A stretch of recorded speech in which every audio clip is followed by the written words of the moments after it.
Hold on, it's still loading. All right. So welcome to the Senior Parent Information Night. It's virtual this year, as you can already tell. We're excited to have you, and you're going to hear a lot, and it's okay if you have questions. That's what we're here for. So if you have a question, go ahead and put it in the chat, and I will either answer them at the end, or as the presentation is going on, the counselors who are also logged in might be able to answer them through the chat too. So I'll go back at the end and see what we need to do, and we can talk about anything then, okay? So I'm gonna go ahead and share my screen. And we will get started.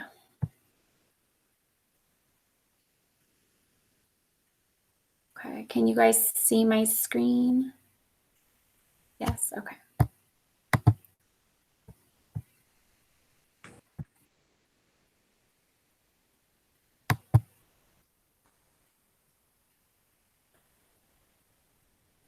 Okay, it's loading, sorry.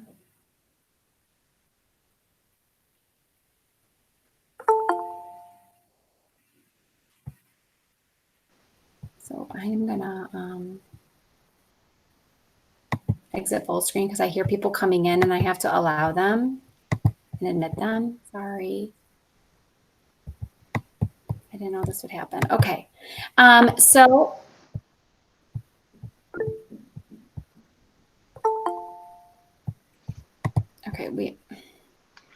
I can't share my screen and admit people at the same time. So this is something we're learning. Okay. So as it beeps, I'm gonna have to let people in. So I apologize for that ahead of time, everybody. But so we're excited to have you here tonight. We wanted to kind of introduce everybody as well. We have Mrs. Keene, she's our principal. We have Dr. Timothy Craddock, who's our associate principal, and Mrs. Susan Woodyard, who's on the call tonight. She's our assistant principal. We have Mr. Conley. He is our counselor, our school counselor for special services. We have Mr. Tom Doyle, who's on the call tonight. He's our freshman counselor. We have Mrs. Laura Lauritsen. She's the counselor for last names of A through G. Miss Marcia Jones is on the call as well. She's like last names of H through P. Mrs. Majeski, whose last names are Q through Z. She's on the call. Me, hello. And Dr. Denise Jones, who's the graduation coach, okay? Mr. Doyle is going to take over from here for a few slides. So go ahead, Mr. Doyle. Good evening, everyone. Thanks for joining us. Just to touch on some of the graduation requirements, they haven't changed since if your students have been at Bloom Trail for 4 years, they're the same ones as they entered. So I just want to cover them really quick. The counselors have been going through transcripts throughout the summer and through the first couple weeks of school, and are putting together what we call senior status sheets. And that basically will inform your student of everything that they've done up to this point, and if anything else needs to be done this year during the regular school day, as well as anything that needs to be made up outside of the normal school day through night school and credit recovery. So of course, students need 4 years of English, 3 years of math. Now, we have students that took an algebra class in 8th grade. The 3 years of math has to be in Bloom Trail High School. So nothing wrong with taking 4 years. We encourage everyone to take 4 years. But the exception, there is no exception other than some students were under the impression that because they took an algebra class in 8th grade that it didn't count, that it counted towards their graduation requirements, and it did not. We require 2 years of science, 3 years of social studies, and passing the Constitution test that junior year in their U.S. history class, both the state and the federal test. If there are students that did not pass that, there are makeup sessions that will occur throughout this school year. We have a consumer education requirement. Most of our students took either consumer economics, AP economics. Those meet that criteria. And then all of our students are required to participate in PE, ROTC, band, or choir for 4 years and earn at least 2 credits in those classes. Non-core course-wise, students have to earn at least 2 credits in a fine art such as Spanish, or our career tech ed classes like auto, welding, woodworking, culinary arts, etc. And then new this year, from the state of Illinois, all of our graduates of 2021 have to complete the FAFSA, which is the free application for federal student aid. That's the application that needs to be completed for any student to receive aid, financial aid, in college, whether it's a 2-year college, a career or tech school, a 4-year college. The state of Illinois is requiring that every single graduate has to have that on file, and we'll talk about that later in the presentation. And then the state is also requiring our students to have an SAT under their belt, and we have one scheduled for spring of 2021.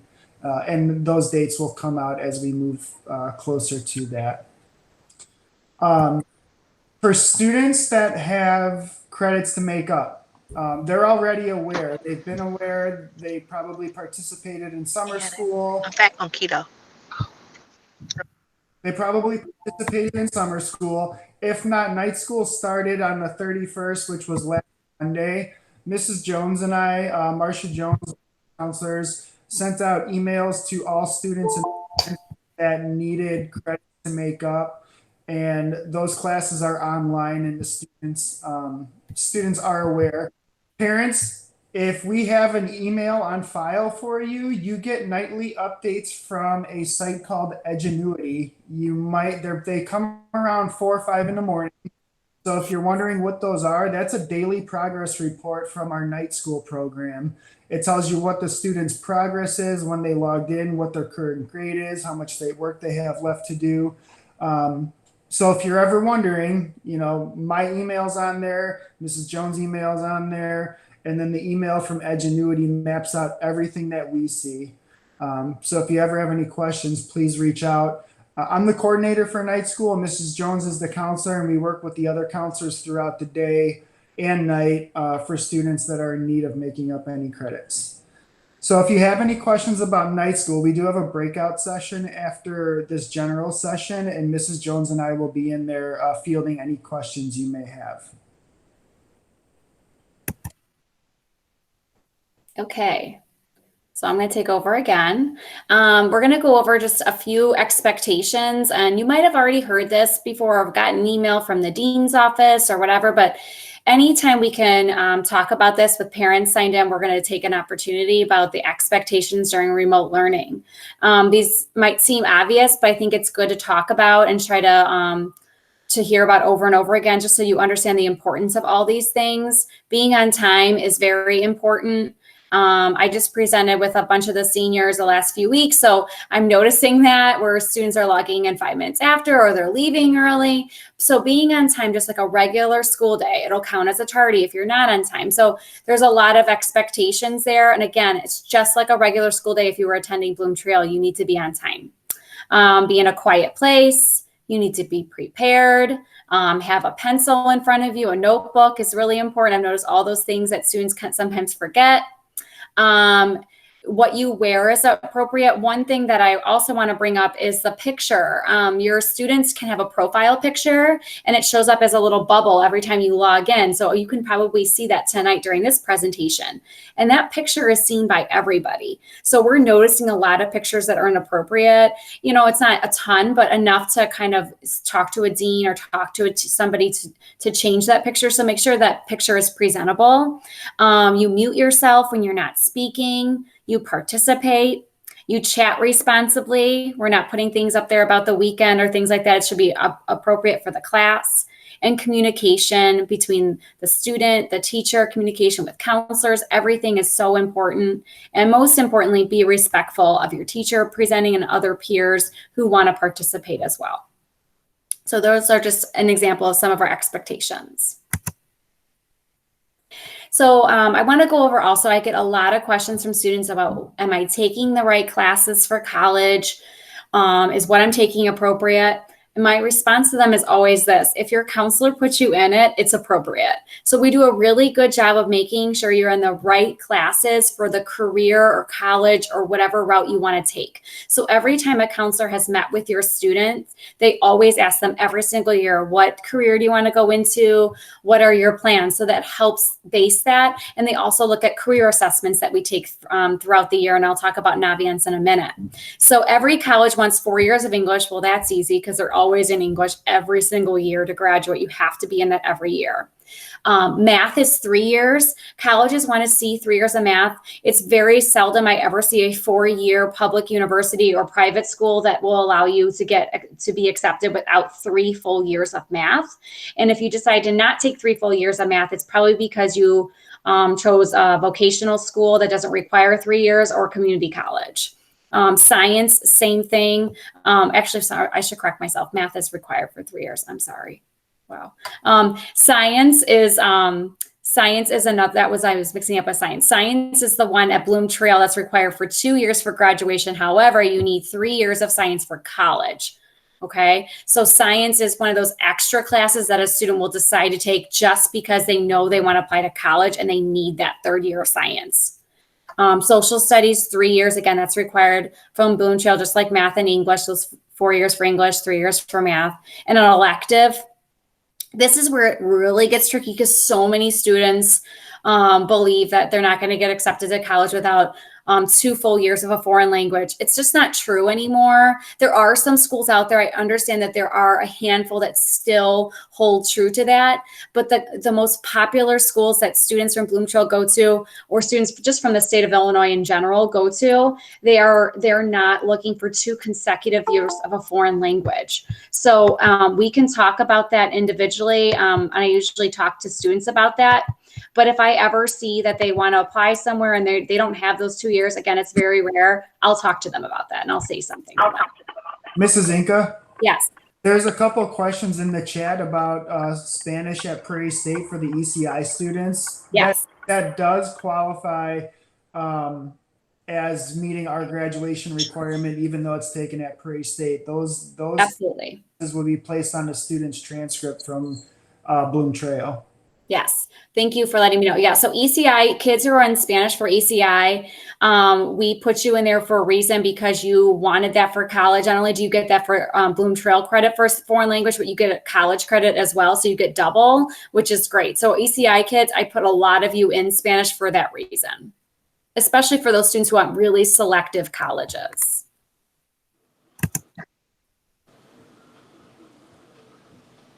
So I'm going to quickly explain the college process here at Bloom Trail. There will be a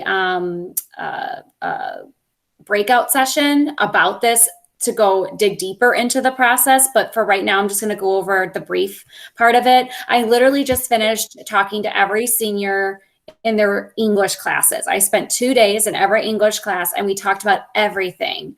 And I showed them every resource I could possibly think of, and I'll share that with you tonight. But things are different this year. I had to present 2 days rather than 1 because there's just so many different things going on. And I want you guys to be comfortable. I want your students to feel that they're still getting their needs met, even if they're virtual at home. Okay.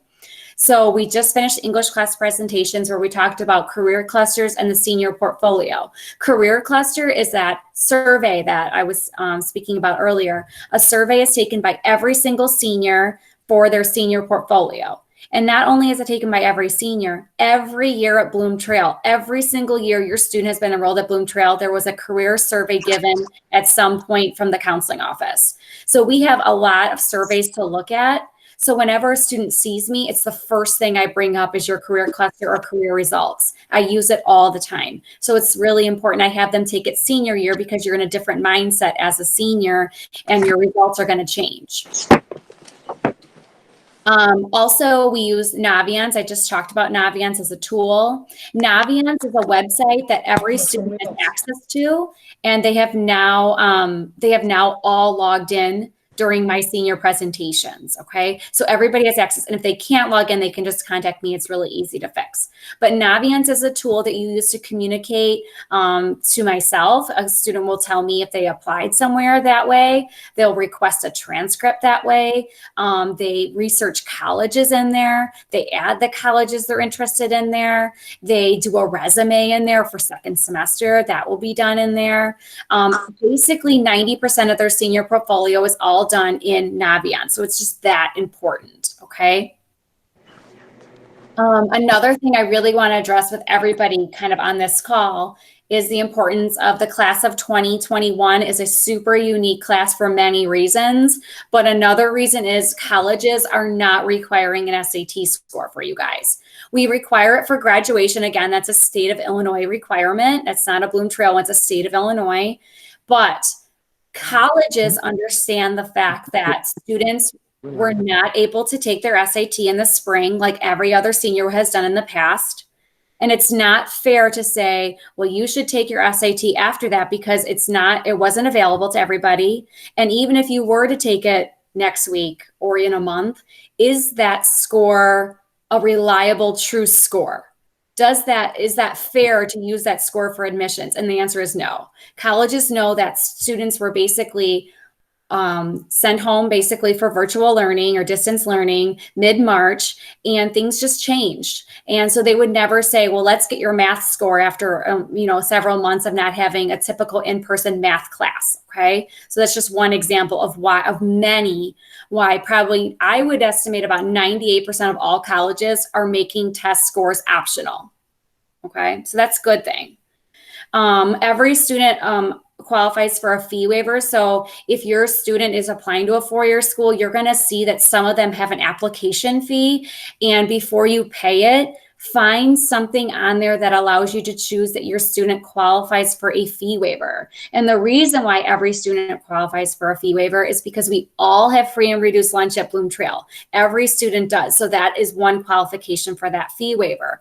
So when I send a transcript for a student to a college they apply to, a fee waiver is automatically attached to that transcript. So you don't have to individually say, hey, Ms. Inca, my student applied to Eastern and to Southern. Can you send a fee waiver to each? I automatically do that no matter what. Okay. And I'm still sending it to colleges, even knowing that college application fee is waived anyways. I'm still just sending it just to have it on file.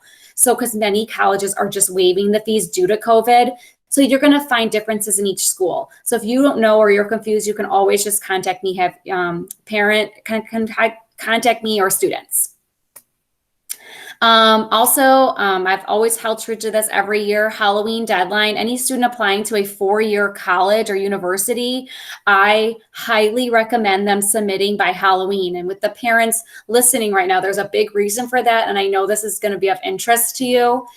If you submit by Halloween, you're automatically considered for scholarships. With the moment you submit after that date, a college can still admit you, but they won't give you an automatic scholarship if you qualify based on your GPA. So that's kind of encouraging students. It's kind of the sooner you apply, the more money you get, just like when you do your financial aid. So I have probably about 95% of all seniors every year, I'm pretty confident about that number, submit every four-year college application by Halloween. So we don't ever think about it after that because you shouldn't have to. You should be done. And then you think about additional things after that for college process. Okay. I'm going to dig deeper into this at a later in my breakout session, but I did share with all seniors and I share with parents in my recent email. I think that was sent out about 12:30. I realized some of my links were not perfect, but I think they should be working now. And I will send it again tomorrow when I send out a YouTube of this actual presentation. But it's my virtual college office, and I'm going to open that for you here. And it takes a minute to load because I have a lot of stuff in my college office. But every page, and depending on what breakout session you go to, you might see some of these pages, so I'm not going to go through in detail, but since you have access to it now and your students do, you should always be able to go here and click for things. So this is just my welcome page where it helps you find the link to make appointments with the counselors. It helps you find your login for your Naviance account that I talked about. But I also have this page here, which is probably going to be one of the most important pages for a parent. It's all about financial aid. It's all about your submitting your financial aid application. And please know that application does not open until October 1st. So we will have another evening where all we do is talk to you about this one specific application, okay? Your FAFSA is so important because without submitting it, a college, a vocational school, a 2-year, 4-year university, they can't give you any money to help you pay for it. So that's why it's so important for you to understand it and be able to apply. Okay. So again, it opens on October 1st. We will have our financial aid night September 22nd, and I'll get to that slide in a minute.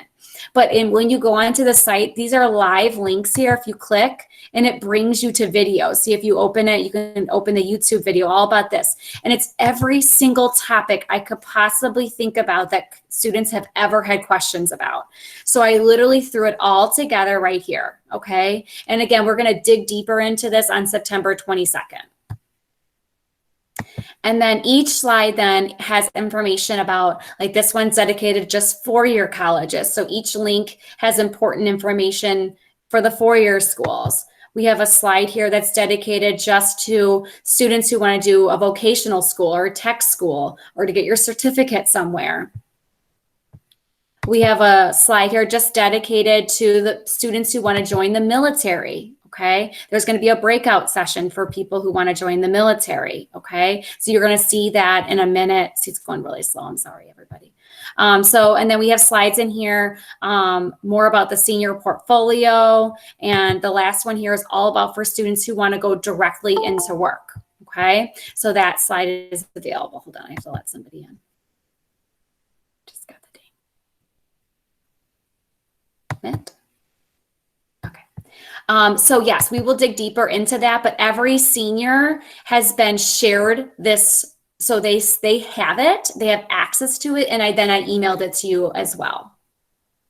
All of our college reps are virtual. So usually in the past, every senior, they eat in the lunchroom called the Senior Commons, and we have college reps coming constantly to talk to them. Well, clearly we can't do that right now. So I'm having so many schools sign up to meet with your students. So I'm really excited. And I think because you are virtual right now, we have schools that we've never had before. So that's cooler. So like, for example, I just had Tufts University. They signed up. I've never had them. And it's a really great school. So I'm really excited about that. So when you click here, and I will email this out to parents as well, and students get this every Friday. I've been emailing it to them every Friday. These are the direct links to actually attend a virtual meeting with the college rep. So these are updated constantly. I get 2 or 3 schools added every day. Okay. So then as you scroll down, you see they're in order from the date. So you'll be able to access those links, and you can attend with your student as well from home. Most of them seem to be at 1:30. So it's always after the school day. Okay. I also want to encourage, again, because we're all virtual. So if you even want to go to a 2-year school, a vocational school, a 4-year college, this website is for everybody. So it's virtual college tours. I share this with all the seniors during my presentations with them, but it's really cool. I even kind of like this a little bit more than the tours they have in our Naviance program. It's really neat. It has like every school in there. It gives interactive videos, and schools have really done a really great job to bring their campuses to you virtually at home. So please look at this with your student, explore some schools you might never be able to explore because we really can't travel right now. And then we have national college fairs. So they're all virtual, you guessed it. So all the national college fairs, you can sign up for. They're free. You don't have to pay for any of them. And I will email this out to parents as well. Students get this all the time. It's in my Google Classroom. It's everywhere. So students know where it is, okay? And these are upcoming college fairs, and there are direct links to sign up. See, I click here, it's actually a link here. It'll let you click to sign up for these dates. And then there's the National Hispanic College Fair, which is one of my personal favorites. It's open to all students. I know it says National Hispanic, but every student can apply. It's just the National Hispanic Organization who runs it, okay? But that's virtual and that's coming up as well.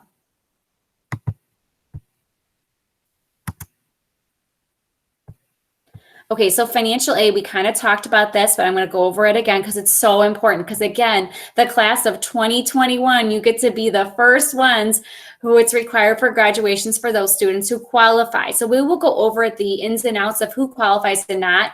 But I would say, and counselors can correct me, but I would say probably about between 90 to 95%-ish of our seniors will qualify for financial aid, so you'll have to complete it, okay? And financial aid, again, is that application you fill out in order to be eligible for money to pay for college. And the key word is free money. It's grant money. So without submitting this application, you won't know all this grant money that could be offered to your student unless you submit, okay? So that financial aid night will be Tuesday, September 22nd. It's virtual. We also have new this year, one on Wednesday, September 23rd. We have a financial aid night in Spanish for our families who speak Spanish, and that would be better for them to attend. So I will get that information out to families. I'm going to work on that tomorrow. And again, that financial aid, that FAFSA opens on October 1st. So please don't stress about it right now. Again, you can't do anything with it until October 1st. And if you want to follow the Bloom Trail Counseling Office, of course, I have to try here because everyone's watching. Follow us at BT Counselors on Twitter. I share so much. I just shared yesterday our students who have actually been accepted somewhere already. So it's really exciting. So I'm going to continue to share all the great things that our Bloom Trail students do. We want to celebrate them. So this is the way the counseling office does that, is through Twitter. So it's at BT Counselors. Okay, so next thing is going to be in your chats, you should see links. Mrs. Lauritsen's going to, if she hasn't done it already, I'm going to take a look. Oh, there's a lot of questions. Let's get some questions here. I see a lot of, were they all answer? Counselors, are you guys following along on these? No? Okay, so I'm going to go through really quick. I'm sorry. My son, Mrs. Dinga, I've kept up pretty good with the questions. Thank you, Mrs. Lauritsen. Awesome. Is there anything? And I did post the chat rooms, but I will repost now. Awesome. Okay. Oh, where is this? Okay, so we're good then. Is there any other questions that anybody has that I wasn't able to, that a counselor wasn't able to address in the chat? You can also unmute yourself. We love to hear voices. Okay, so I'm going to explain then. Way at the bottom of your chat, Mrs. Lauritsen reposted it for us, and we will, somebody just asked, yes, you will be emailed everything I just presented. I will email that tomorrow. It's on my to-do list, okay? So you will get that tomorrow. So breakout room number 1, if you scroll up in your chats, is how to apply to a 2- and 4-year college. I'll dig deeper into that. Breakout room 2 is applying to a vocational, trade school, or the military. So anybody interested in those and that route after high school, that would be a session for you to attend. And then breakout room 3 is all about night school. Oh, I'm sorry, you guys, it's labeled wrong. It's breakout room 3, graduation requirements, credits, and night school. So if you have a student who's in night school or you're wondering about credits, that to me is so important. Please go to that one because then you can ask them directly. And these are the counselors in charge of night school and stuff. Okay. So otherwise, breakout room is how to apply to a 2- and 4-year college. Breakout room 2 is a vocational and trade school. And breakout 3 is night school and credits for graduation. Okay. I'm going to stop recording. And go ahead and go into, you can close out of this then, and then you can, well, click the link that you want first, okay, that you want to attend, and then you can close out of the actual general session.